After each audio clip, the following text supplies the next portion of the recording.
solution se trouvait dans une ville à côté. C'était un serviteur de Dieu. En fait, il voulait qu'il y ait quelqu'un qui connaît Dieu, qui a une intimité pour Dieu, pour régler le problème de Tabitha. Parce qu'ils se sont seulement dit, mais nous, tout le temps, on intercède pour Tabitha.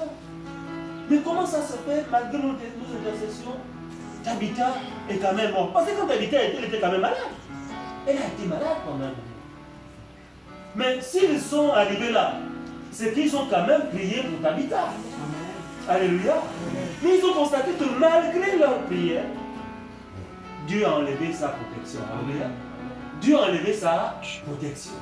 Mais bien aimé, on a vu dans la Bible avec Job que Job était un homme qui craignait Dieu, était un homme qui vivait selon les principes de Dieu. Mais Job, à cause du diable qui réclamait sa tête, a été touché par l'action de Dieu. Amen. Alléluia. Ce n'est pas Dieu qui a frappé Job. Dieu a seulement enlevé sa main qui le protégeait. Alléluia. Parce qu'il y avait un pari entre le diable et Dieu.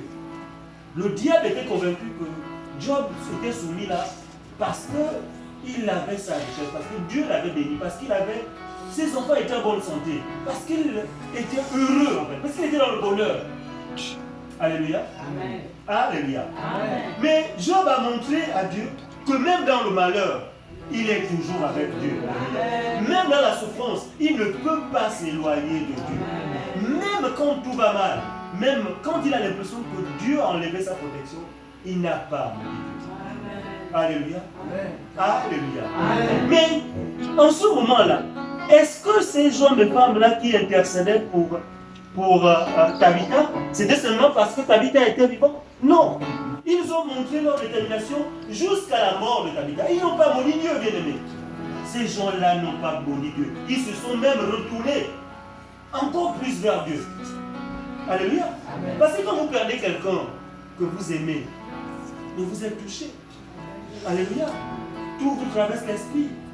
Vous pouvez penser que qu'est-ce que Dieu a fait? Vous pouvez accuser Dieu, bien-aimé. Mais ces frères et sœurs-là n'ont pas accusé Dieu. Ils savaient que la solution était entre les mains de Dieu. Alléluia. Ils n'ont pas été ingrats vis-à-vis de Tabitha. Tabitha les avait tellement touchés qu'ils ont tout fait. Ils ont œuvré pour que Dieu sorte Tabitha de cette situation. Et ils se sont retournés encore vers Dieu. Ils n'ont pas maudit Dieu. Ils ne se sont pas éloignés. Ils n'ont pas dit, ah mon Dieu, on nous a enlevé Tabitha. Donc nous, Dieu, c'est fini. Leur foi a été renforcée par la situation de crise dans laquelle ils se sont trouvés. Alléluia. Amen. Alléluia. Amen. Bien aimé, dans toute situation de crise, on doit juste se retourner vers Dieu. Amen. Quel que soit le problème dans lequel nous ne maudissons jamais Dieu. Remettons-nous toujours entre les mains de Dieu. Amen. C'est ce que les frères ont fait. Ils sont allés chercher Pierre. Alléluia. Amen. Pierre, c'était celui la personne sur laquelle Jésus avait bâti son église. C'était le serviteur de Dieu. C'était celui qui était capable de faire des grandes choses. Celui que Dieu écoutait. Alléluia. Amen. Alléluia. Amen. Donc ils se sont retournés vers Dieu. Ils sont allés chercher Dieu. Bien-aimé, Tabitha a posé des actes qui ont parlé pour lui. Alléluia. Qui ont parlé pour elle. Alléluia. Amen. Les actes que Tabitha a posés ont parlé pour elle. Dans les cœurs des gens qu'elle a aidés. Alléluia. Les gens qui ont intercédé pour elle. Qui ont touché le cœur de Dieu. Alléluia. Amen. Il fallait juste quelqu'un qui avait une connexion spéciale avec Dieu. Alléluia. Est-ce que vous réalisez que c'est Dieu qui a commencé à hiérarchiser son église? Là, nous sommes au début de l'église. C'est-à-dire que tout le monde peut prier, mais ce n'est pas tout le monde qui peut toucher le corps de Dieu de la même manière. Amen. Alléluia. Amen. Il y a déjà une hiérarchie, c'est le début de l'église. Il y a des hommes qui peuvent toucher le corps de Dieu d'une manière spéciale. Amen. Alléluia. Amen. Parce qu'aujourd'hui, comme je disais la dernière fois, il y a des gens qui pensent que les églises ne servent à rien. J'écoutais encore une émission, comme je disais la dernière fois, où on veut nous faire croire qu'on peut prier en étant à la maison. Non, bien aimé. Sinon, ces frères-là auraient prié et Dieu aurait répondu. Parce qu'ils étaient au début où on expérimentait réellement le Christ. Mais ils ont réalisé que leurs intercessions avaient besoin de quelqu'un qui avait plus de potentiel, de quelqu'un qui avait un couloir spécial, comme on l'a vu avec Jacob. La Bible dit que quand Jacob avait posé sa tête sur la pierre, il y avait un couloir qui était ouvert. Il y avait les anges qui descendaient et venaient entre le ciel et la terre. Quand on est loin de Dieu, il y a les anges qui viennent et descendent.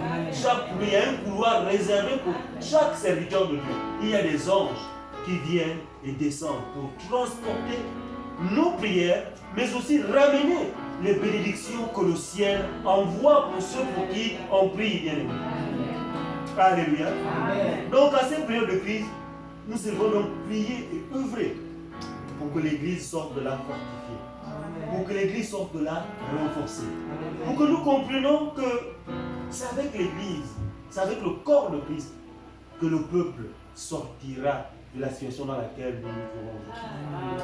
Alléluia. Amen. Ce sont nos intercessions qui toucheront le corps de Dieu. Amen. Parce qu'un païen, quand il a un problème, il prie. Hein? Alléluia. Amen. Quand il sent la mort venir, Seigneur, aide-moi. Alléluia. Amen. Alléluia. Amen. Et pourtant, les catholiques, quand quelqu'un a envie de mourir, on amène un prêtre pour prier pour lui. Ça veut nous dire que la prière, que celui qui fait l'enforcement n'a pas la même portée que la prière que le prêtre va faire. Alléluia. Alléluia. Amen. Donc on a besoin que l'Église sorte de cette situation fortifiée. Et que les personnes également qui forment l'Église sortent de cette situation fortifiée. Amen. Que nos foi soient renforcées. Amen. Et que la bonté et l'amour se réinstallent dans nos cœurs. Amen. Alléluia. Amen. Il va falloir que l'Église reparte dans ses actions positives. C'est-à-dire que aimer les autres, vouloir le bien de tout le monde. Et pour vouloir faire ce bien, il faut être une Église équipée d'églises. Parce qu'aujourd'hui, malheureusement, les églises sont des églises démunies. Parce que beaucoup de gens sont dans les églises parce qu'ils ne travaillent pas. Et quand ils trouvent les emplois, ils abandonnent les églises. Alléluia. Or, quand Dieu vous bénit, c'est pour vouloir bénir les autres, faire bénéficier à notre entourage des grâces que Dieu nous donne. Amen. Alléluia. Amen. Alléluia. Amen. Quand Dieu bénit tes affaires, c'est pour aider les autres.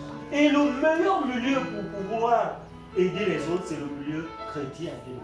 Parce que je vous l'ai dit tout à l'heure, quand les païens veulent aider, c'est toujours avec un calcul. Lorsqu'ils vont, quand ils font des aides, quand tu as une entreprise, quand tu aides, c'est-à-dire quand tu fais une œuvre sociale, quand je viens, tu me fais un don pour une œuvre sociale, il y a un document qu'on te fait signer. Et ce document-là te permet d'avoir une réduction dans les impôts. C'est-à-dire que le bien que tu fais est un bien calculé. Tu le fais parce que tu attends quelque chose. Alléluia. Alléluia. Bien-aimés, nous sommes en période de crise. Nous sommes en période de crise. Et vous voyez ici qu'il y a une chose qui a été faite. Nous sommes dans notre terme. C'est le terme de la semence. Alléluia. Tabitha a sémé le bien, a sémé l'amour, a sémé la bonté. Et dans Galates, la parole dit que vous récoltez ce que vous semez. Alléluia.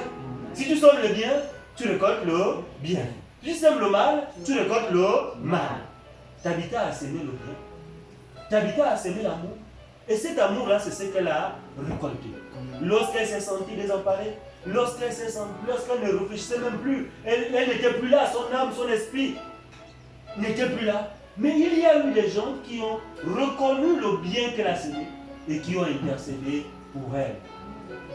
Alléluia. Amen. Alléluia. Amen. Donc, bien-aimés, notre humanitaire que nous faisons, nous devons faire en tant que chrétiens, ce n'est pas une humanitaire calculée. C'est une humanitaire remplie de bonté.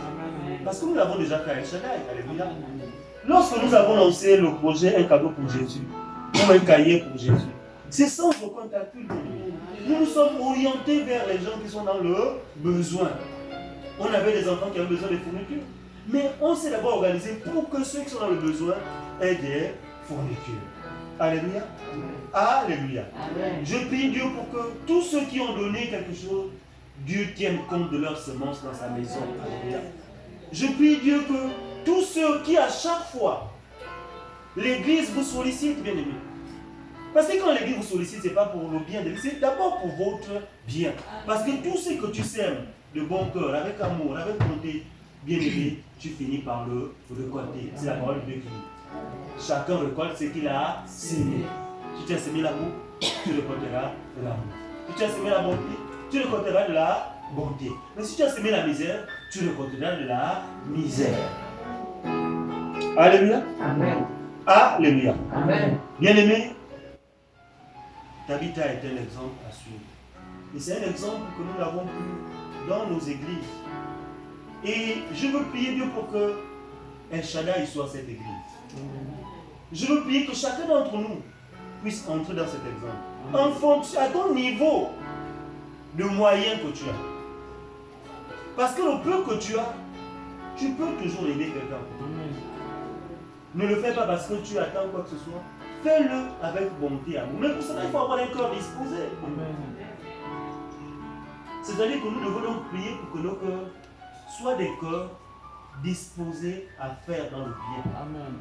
Donc chaque jour, quand tu sens que, quand tu es fâché parce que l'autre a eu quelque chose de bien, ça te fait mal au cœur, il faut prier. Demande à Dieu, Seigneur, il faut plus que j'ai ce sentiment quand je vois quelqu'un dans le bonheur. Amen. Alléluia. Amen. Alléluia. Amen. Moi-même, aujourd'hui, quand je me retrouve syndicaliste, je réalise, en lisant la parole de Dieu, que Dieu a mis chacun dans son pouvoir. Amen. Parce que s'il y a une chose que je n'ai jamais supportée, c'est l'injustice. C'est-à-dire que je suis capable de faire la bagarre avec quelqu'un parce que je vois quelqu'un qui frappe un autre. Alléluia. Amen. Alléluia. Amen. C'était dans mon cœur depuis quand j'étais tout jeune. Et puis quand j'ai grandi, je me suis retrouvé par hasard à défendre les autres dans l'action syndicale. Et c'est en lisant la parole de Dieu que je réalise que c'est Dieu qui m'a mis dans ce couloir. Amen. Parce que l'injustice touche mon cœur. Alléluia. Amen. Le malheur de l'autre m'attriste. Alléluia. Amen. Et pourtant, quand on regarde notre pays, vouloir le mal, c'est la chose la mieux partagée. Mais je prie Dieu pour qu'il y ait des gens dans notre pays qui sont déçus par le mal, qui soient touchés par la misère. C'est en ce moment-là, quand on aura la majorité des Gabonais qui vont refuser le mal, que l'amour va réellement s'installer dans nos cœurs. Et que réellement l'œuvre de Dieu va prendre forme dans notre pays. Parce que la difficulté que nous avons aujourd'hui, c'est que la plupart des gens qui ont l'argent sont enclins à faire le mal. Ce qui fait que leur argent, ils investissent ça pour faire le mal. Or, l'idéal pour nous, c'est que ceux qui ont les moyens soient touchés par le vrai désir de faire le bien et qu'ils viennent dans nos églises. Alléluia. Alléluia. Amen. Et là, je bénis Dieu parce que malheureusement, je constate que même ceux qui ont les outils, parce que quand je regarde Nazareth, c'est une église, ils ont une télévision, ils ont une radio. Je regarde TV Shekinah, ils ont une télévision, une radio. Mais les messages qui sont censés toucher les gens pour amener à la transformation de cœur, afin que ceux qui ont la décision, ceux qui ont le pouvoir de sortir les gens de la misère, changent leur cœur, malheureusement, on les écoute pas assez. On peut faire souvent caresser les gens dans le sens du poids. Les chrétiens doivent dire les gens la vérité, doivent dire la vérité au monde. Nous sommes la lumière du monde. C'est à nous de dire ce qui n'est pas bien. Alléluia. Alléluia. Et c'est ce que j'ai apprécié dans le témoignage que je vous disais pour Denis Mukwege au départ. Imaginez-vous qu'il se retrouve dans une région la région la plus riche du Congo, Kinshasa. Là où on exploite les métaux qu'on met dans les téléphones. C'est-à-dire que les entreprises de téléphones sont les entreprises les plus riches du monde. Mais c'est dans cette région-là où on tue les gens, où on viole les gens, les enfants, les bébés, on viole les bébés. On viole les gens qui ont 2 ou 3 ou 4 mois. Regardez le mal. Mais personne ne se lève au monde pour dire non, ce qui se passe au Congo là n'est pas bon. Personne. C'est-à-dire que ceux qui reçoivent l'argent, ce sont ceux qui font le mal. Et ceux qui réparent, qui ont leurs entreprises, qui utilisent ces métaux, personne ne dit comme ils ont fait mauvais avec les diamants. Or, on ne paie plus ces métaux-là tant qu'on continue à faire le mal, à critiquer le mal. Mais il s'est élevé dans une région où personne, et tout le monde était convaincu que tant qu'il va s'élever, il va mourir. Mais je suis convaincu que cet homme, s'il est allé jusqu'à obtenir le prix Nobel de la paix, c'est que Dieu est réellement avec lui. Je le disais avant même, parce que je m'interrogeais, je disais avant que je ne suive le documentaire hier. Mais le documentaire que je suivi hier n'a fait que confirmer ce que je pressentais. Parce qu'on ne peut pas manifester autant d'amour, c'est-à-dire reparer les gens si on n'a pas Dieu dans son cœur. Parce que ce qu'on fait est toujours calculé. Il est dans la brousse, c'est-à-dire qu'il a construit un endroit dans un coin où il s'est installé. Au départ de sa vie, hein, parce que c'est dans cette zone-là où les rebelles sévissent. Les gens qui sont venus du Rwanda, qui ont fui la guerre au Rwanda, sont dans cette zone. Et ce sont eux qui exploitent ces minéraux. Et il a obtenu le prix Nobel de la paix. Il a amené ce discours, ce débat très haut. Aujourd'hui, maintenant, les casques bleus le protègent même. Alléluia. Ce n'est pas les casques bleus qui le protègent, c'est Dieu qui le protège. Parce que l'œuvre qu'il a posée est une œuvre qui touche le corps de Dieu. Tabitha a posé une œuvre qui touche le corps de Dieu. Nous aussi, ayons à l'esprit à poser des œuvres qui touchent le corps de Dieu. Alléluia. Amen. Alléluia. Amen. Bien-aimés, je voulais nous exhorter ce matin à être sincèrement des chrétiens totalement convaincus. Amen. Pas des gens qui vont à l'église pour montrer qu'ils sont au moins chrétiens, même si on les voit dans notre cercle, mais des gens qui ont réellement le désir de plaire à Dieu. Et vouloir plaire à Dieu, c'est vouloir faire du bien autour de nous. Et les milieux les plus appropriés, propices pour faire le bien, ce sont nos milieux chrétiens. Ce sont nos milieux chrétiens. Quand tu as une chaussure que tu ne peux plus porter, il y a l'autre qui est dans le besoin, tu prends, tu donnes à lui. Quand tu as une robe que tu ne peux plus porter, tu vois l'autre vient avec l'autre, tu prends, tu donnes ta robe. Tu la gardes dans le sac, ça te sert à rien. Il y avait des robes que tu n'as plus portées depuis, je ne sais pas combien d'années. Toi-même, tu peux faire ton calcul. Au bout d'une année, quand tu vas au travail, si tu portes une robe par jour, tu connais le nombre de robes que tu mets. Ce que tu as en plus là, c'est pourquoi. Quand à côté, il y a quelqu'un qui est dans le besoin. Les gens ont voulu amasser des fortunes. Or, l'argent qu'ils ont pris peut payer les salaires de plusieurs personnes. Et si un jour tu es chrétien, que tu arrives à un niveau de responsabilité, ne fais pas comme les autres. C'est pourquoi on doit prier pour que les cœurs des chrétiens soient réellement transformés. Sinon, on va se retrouver dans une situation, chrétien ou pas chrétien, on se retrouve dans la même situation. Alléluia. Amen. Alléluia. Amen. Bien-aimés, je tenais à nous dire ça ce matin, à toucher nos cœurs et à faire que chacun d'entre nous soit Tabitha. Dans ton entourage, c'est vrai qu'autour de nous, les gens sont entrés au mal. Dans les églises, les gens vont maintenant escroquer. Non. Le Saint-Esprit nous guide. Le Saint-Esprit nous convainc quand quelqu'un est dans le besoin. C'est-à-dire que pour éviter de nous faire escroquer aussi, quand on a un bon cœur, chaque matin, on remet notre cœur entre les mains de Dieu, qui nous préserve d'être escroqués. Alléluia. Alléluia. Amen. Bien-aimés, j'ai été touché par l'histoire de Tabitha parce que je réalise que si en cette année, en ces années-là, où c'était difficile, où les chrétiens étaient pourchassés, c'est-à-dire que tout le monde n'avait pas encore compris que Jésus-Christ était réellement Seigneur. Ils étaient encore en train de tâtonner, ils étaient en train de poser les sous-bassements de la chrétienté. Et Dieu a permis que les actes que Tabitha a posés, on les retrouve aujourd'hui. Et que ce sont des actes qui doivent maintenant nous inspirer. Alléluia. Amen. Mais pour cela, il faut donc compris pour que nos cœurs soient disposés. Ce n'est pas tout le monde qui est disposé à s'aimer le bien, Amen. à s'aimer l'amour. Non, tout le monde. Si tout le monde était disposé, c'est-à-dire que Ça veut donc dire que la lumière est déjà emportée sur les ténèbres. Mais nous constatons malheureusement que les ténèbres ont encore une bonne partie de l'humanité. La preuve, regardez comment le mal est. Alléluia. Alléluia.